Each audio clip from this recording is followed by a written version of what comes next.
नमस्कार। उत्तराखंड का वन विभाग इन दिनों जो नशे के तस्कर हैं उनके साथ मिली भगत करके काम कर रहा है, उनको आश्रय दे रहा है और उनके साथ मिलकर रेव पार्टियों में सांप के जहर की तस्करी कर रहा है।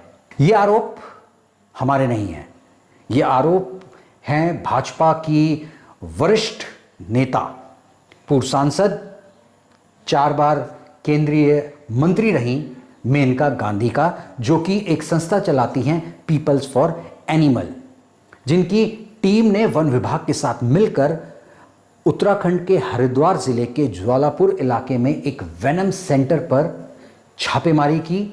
86 सांप, जिसमें कोबरा और रसल वाइपर जैसे शेड्यूल 1 यानी कि संरक्षित प्रजाति के सांप पाए गए वहाँ पे इस छापेमारी में, उनको जब्त किया।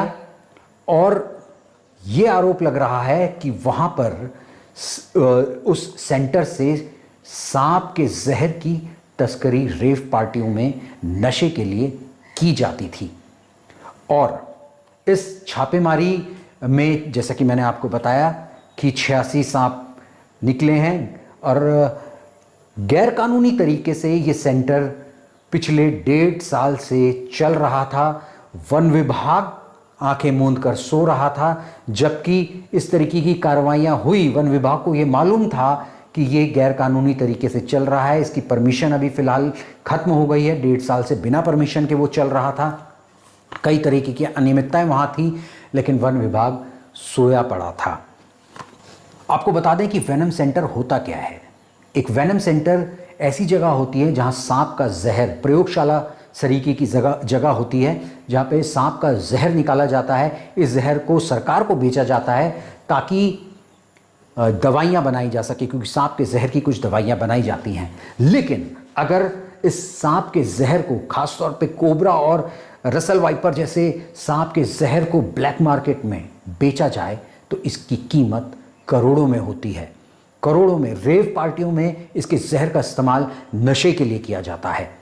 तो वेनम सेंटर क्या होता है ये आपको पता चल गया। अब बात शुरू होती है मेनका गांधी के आरोपों की। मेनका गांधी ने एक पत्र लिखा है चीफ सेक्रेटरी उत्तराखंड आनंद वर्धन को। इस अपने पत्र में उन्होंने वन विभाग पर, वन विभाग के अधिकारियों पे बेहद गंभीर सवाल खड़े किए हैं। उन्होंने सीधे सीधे ये कह दिया है कि इस वेनम सेंटर का जो मालिक है, जिस पर आरोप हैं और जो भगोड़ा है इस समय, उस पर ये आरोप लगे हैं कि वो इस जहर की, सांपों के इस जहर की तस्करी कर रहा था। ऐसा आरोप मेनका गांधी लगा रही हैं और वो ये भी कहती हैं अपने पत्र में कि वन विभाग के अधिकारी उसका साथ दे रहे थे और वन विभाग के अधिकारियों की मदद से वो ये काम कर रहा था। तो ये इतना बड़ा आरोप जो है वो लगाया जा रहा है उत्तराखंड वन विभाग के ऊपर। मेनका गांधी ने जो हरिद्वार वन प्रभाग के जो डीएफओ हैं उन पे बेहद गंभीर आरोप लगाए हैं। अपने पत्र में उन्होंने उनका नाम लिखा है और ये कहा है कि वो बेहद भ्रष्ट अधिकारी हैं। वो क्या लिखती हैं आपको बताते हैं। वो कहती हैं कि स्वप्निल, जो डीएफओ स्वप्निल हैं, उनके खातों की जांच की जानी चाहिए। वो लिखती हैं कि मैं ये भी सुझाव दूंगी कि स्वप्निल के बैंक खाते और संपत्तियों की जांच हो। सांप का जहर काले बाजार में लाखों में बिकता है। आप नहीं जानते कि और कितने अपराधियों को वो पैसों के बदले बचा रहा है। वो मतलब स्वप्निल, डीएफओ स्वप्निल के लिए वो कह रही हैं और संबोधित कर रही हैं चीफ सेक्रेटरी आनंद वर्धन को। सीधे तौर पर वो ये आरोप लगा रही हैं, मेनका गांधी आरोप लगा रही हैं कि जो डीएफओ है वो सीधे तौर पर इन नशे तस्करों के साथ मिला हुआ है। वो कहती हैं ये भारत की सबसे बड़ी छापेमारियों में से एक है। मुझे आश्चर्य इस बात पर है कि जब मैं दिल्ली में सांप और जहर की बिक्री के बारे में जान सकती हूँ, यानी दिल्ली में बैठकर ये बात जान सकती हूँ, तो आपके विभाग को इसकी जानकारी क्यों नहीं थी। डीएफओ और एसडीओ को अपराधी और उसके साथ काम के बारे में पता था। ये आरोप लगा रही हैं जो कि बेहद गंभीर है। पर उन्होंने अपने वरिष्ठ अधिकारियों और वाइल्ड लाइफ क्राइम ब्यूरो को सूचना नहीं दी। उन्होंने ये झूठा बहाना बनाया कि अपराधी उत्तर प्रदेश से अनुमति मिली है, जबकि ये आपका ही राज्य है। ये जो बात उन्होंने लिखी है, ये उन्होंने बात लिखी है जब उन्होंने फ़ोन पर बात करी डीएफओ स्वप्निल से। वो ये कहती हैं कि डीएफओ स्वप्निल ये कह रहे हैं कि उन्हें संचालक थे इस वेनम सेंटर के, उन्हें यूपी से अनुमति मिली है। ये बात अपने आप में हजम नहीं होती कि ये एक डीएफओ स्तर का अधिकारी ये बात अगर कह रहा है तो क्यों कह रहा है? क्या उसे जानकारी नहीं है कि यूपी का जुरिडिक्शन, न्याय क्षेत्र, कार्य क्षेत्र ये नहीं है, ये उत्तराखंड के कानून यहाँ पर लगता है, उत्तराखंड का जो इलाका है, ये सीमा जो है वो उत्तराखंड की है, तो उत्तराखंड से गवर्न होंगी यहाँ पर चीज़ें। तो उन्होंने ऐसा क्यों कहा? क्या वो इतने नादान हैं या उन्हें जानकारी नहीं है? तो ऐसा लगता तो नहीं कि डीएफओ स्तर के एक अधिकारी को अपने कार्य क्षेत्र की जानकारी ना हो और वो ये कहे कि उत्तर प्रदेश से उन्हें अनुमति मिली है। तो ये बहुत हास्यास्पद बात है और शक भी पैदा करती है कि डीएफओ स्वप्निल ऐसा क्यों कह रहे हैं। अपने पत्र में छापेमारी से पहले जो घटनाक्रम हुआ है उसके बारे में वो सिलसिलेवार लिखती हैं और बताती हैं, उसकी जानकारी देती हैं कि उन्होंने अपराधी की जानकारी स्वीकार की। ये एसडीओ के बारे में बता रही। जब उनकी एक टीम जो उन्होंने दिल्ली से भेजी वो एसडीओ से मिलने गई तो वो बताती हैं कि जो एसडीओ से उनकी टीम का वार्तालाप हुआ उसमें क्या निकल के आया। वो बता रही हैं, वो लिखती हैं, उन्होंने आरोपी की जानकारी तो स्वीकार की लेकिन तब तक कोई कार्रवाई करने से मना किया जब तक कि डीएफओ से आदेश ना मिले। जाहिर तौर पर एक एसडीओ लेवल का अधिकारी अपने डीएफओ से ही आदेश लेगा। इसके बाद क्या हुआ वो लिखती हैं।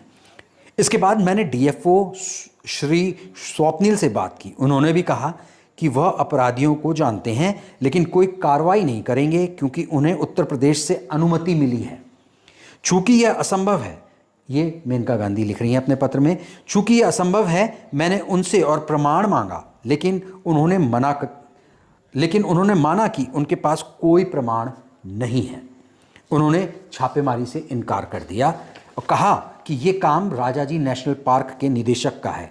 जब मैंने फटकार लगाई तो उन्होंने एसडीओ से कहा कि वो अकेले अपराधी के घर जाएं और उनसे बात करें लेकिन मेरी टीम को साथ ना ले जाएं और सीधे डीएफओ को रिपोर्ट करें।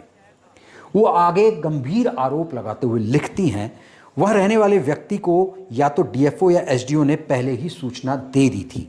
यानी कि वो बात कर रही हैं जब छापेमारी के लिए टीम, वन विभाग की टीम और इनकी संस्था की टीम, मेनका गांधी की संस्था की टीम जब पहुंचे उस वेनम सेंटर में तो वो बताती हैं कि वहाँ रहने वाले व्यक्ति को पहले ही इस बात की सूचना दे दी गई थी कि वहाँ छापेमारी होने वाली है। बहुत गंभीर आरोप है। उसने घर बंद कर दिया, सांप का जहर निकाल कर छुपा दिया और फरार हो गया।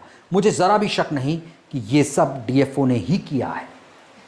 यहाँ पे डीएफओ स्वप्निल की वो बात कर रही हैं क्योंकि उसने छापेमारी करने से इनकार किया, झूठ गढ़ा और मेरी टीम को वहाँ नहीं जाने दिया। ये व्यक्ति बेईमान है और भविष्य में भी भ्रष्ट रहेगा। यदि निष्पक्ष जांच हो तो मैं आभारी रहूँगी। डीएफओ स्वप्निल पर आगे आरोप लगाते हुए मेनका गांधी कहती हैं कि शाम को ये डीएफओ मुझे फ़ोन करते हैं जब मैंने उस पर आरोप लगाया कि उसी ने अपराधी को सूचना दी और घर बंद मिला तो उसने कहा कि घर तो पहले से बंद था।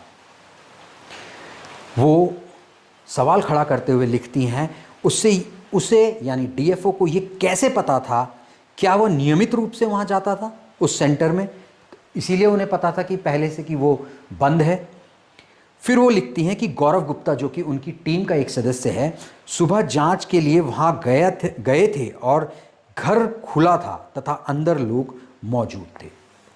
तो ये पत्र लिखा है मेनका गांधी ने जो सवाल खड़े करता है उत्तराखंड के वन विभाग पर। अब सवाल ये है कि ये जो आरोप हैं अगर इनकी निष्पक्ष जांच नहीं होती है तो बहुत गंभीर प्रश्न चिन्ह जो है वन विभाग की कार्यप्रणाली पर ये पत्र लगा रहा है। इसमें साफ तौर पर ये लिखा गया है कि वन विभाग नशे के तस्करों के साथ मिलकर संरक्षित प्रजाति जिसकी रक्षा की जिम्मेदारी वन विभाग की है उसी का जहर निकालकर रेव पार्टियों में बांटने वालों के साथ मदद कर रहा है, उनका एलाई है, उनका साझेदार है, उनका हिस्सेदार है, उनका पार्टनर है वन विभाग के अधिकारी। और ख़ास तौर पर डीएफओ स्वप्निल के तो खातों की जांच करने की बात कही है। सीधे भ्रष्टाचार को आरोप डीएफओ स्वप्निल पर जो कि हरिद्वार रेंज के हरिद्वार वन प्रभाग के डीएफओ हैं, उन पर बड़े गंभीर आरोप यहाँ पर लगा रहे हैं। ये कोई पहला मौका नहीं है जब वन विभाग, हमारा उत्तराखंड का वन विभाग जो कि बहुत महत्वपूर्ण विभाग है, उस पर इतने गंभीर आरोप लगे हैं। सीबीआई ईडी की जांचें तो पाखरो रेंज मामले में चल ही रही हैं, कई अधिकारी उसमें नप गए हैं। इसके अलावा भी ट्रांसफ़र पोस्टिंग को लेकर, कोर्ट जाने को लेकर कई तरीके के विवादों में ये वन विभाग लगातार घिरा हुआ है और अब ये मामला सामने आता है। गंभीर प्रश्न खड़ा करता है आला अधिकारियों पे, वन विभाग के सचिवालय में बैठे आला अधिकारियों पर, मंत्री पर, जो सुबोध उनियाल जो मंत्री हैं, कि वो किस तरीके से हैंडल कर रहे हैं इस विभाग को। और अब इस पत्र के आने के बाद, इस पूरे मामले के आने के बाद वन विभाग के किन अधिकारियों पे जांच की जाएगी, क्या एक्शन लेंगे, ये सवाल ये तमाम सवाल जो हैं टकटकी बांधे मंत्री सुबोध उनियाल की तरफ देख रहे हैं। उनके कार्यकाल में पहले भी बहुत सारे घपले घोटाले सामने आ चुके हैं और अब एक और ये बड़ा मामला सामने फिलहाल आया है। देखते हैं इस मामले में आगे क्या होगा। इस मामले की बहुत सारी परतें हैं जिन्हें हम धीरे धीरे आगे आने वाले वीडियोज़ में खोलेंगे, लेकिन इस वीडियो में फ़िलहाल इतना ही। मुझे इजाज़त दीजिए। नमस्कार।